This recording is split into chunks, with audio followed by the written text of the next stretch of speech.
রাজ্যে ইতিমধ্যেই যে বন্যা পরিস্থিতি সৃষ্টি হয়েছে সেই বন্যা পরিস্থিতির একেবারে খতিয়ে দেখছেন মুখ্যমন্ত্রী ডক্টর মানিক সাহা। তিনি তৎপর রয়েছেন, চারিদিকে তার নজর রয়েছে। সিসি ক্যামেরার মাধ্যমে বিভিন্ন জায়গার কি ছবি তা কিন্তু তিনি দেখছেন। ইন্দ্রনগরস্থিত আইটি ভবন থেকে তিনি বিভিন্ন ত্রাণ শিবির পরিদর্শন করেন, ক্ষতিগ্রস্তদের সঙ্গে মত বিনিময় করতে তিনি বিভিন্ন ত্রাণ শিবিরে যান। আগরতলায় বন্যা পরিস্থিতি পর্যবেক্ষণ করেন মুখ্যমন্ত্রী আইটি ভবন থেকে এবং তাকে সেখানকার যারা আধিকারিকরা তারা বোঝান যে কোথায় কোথায় কি পরিস্থিতি রয়েছে, সেই সমস্ত বিষয়ে তিনি আপডেট নেন এবং সেই আপডেট নেওয়ার পর তিনি কিন্তু তার পরবর্তী পদক্ষেপ সম্পর্কে আধিকারিকদের অবগত করেন এবং সেই অনুযায়ী এই মুহূর্তে কাজ চলছে।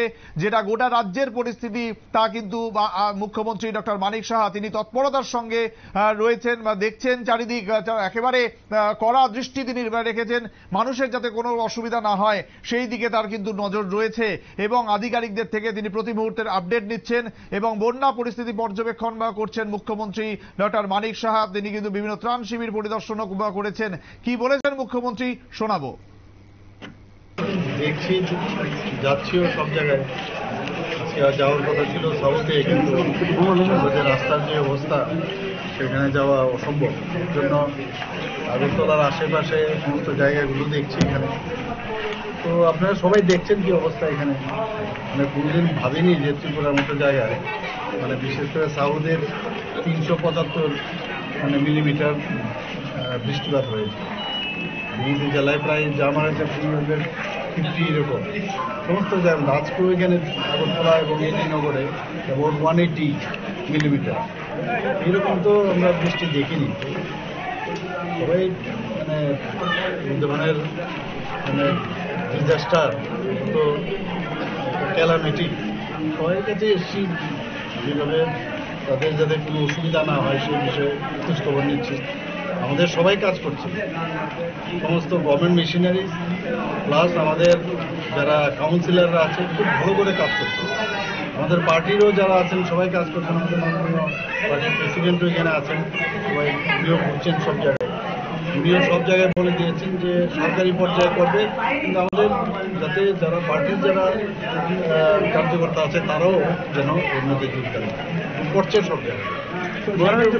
কতটা সেন্টার হাউস খোলা হয়েছে এখন পর্যন্ত? আমার কাছে যে খবর আছে প্রায় 320টার মতো শিবির খোলা হয়েছে সারা ত্রিপুরায় এবং প্রায় 30,000-এর উপর মানুষ এই শরণার্থী শিবির আছে সারা ত্রিপুরা।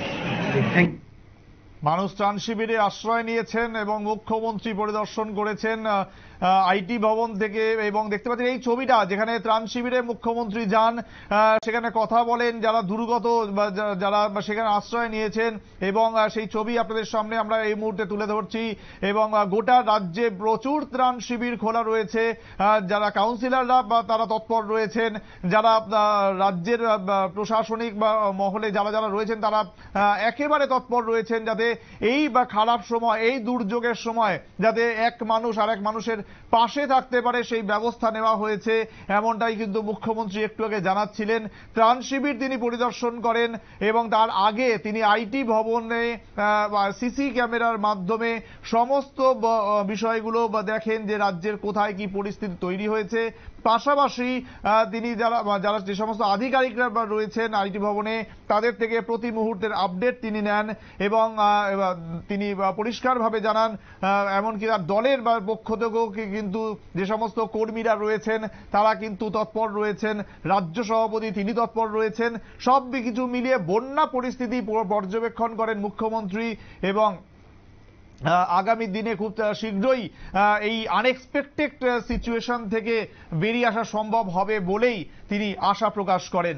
নিচ্ছি আরো একটি ছোট্ট বিরতি, সঙ্গে থাকুন।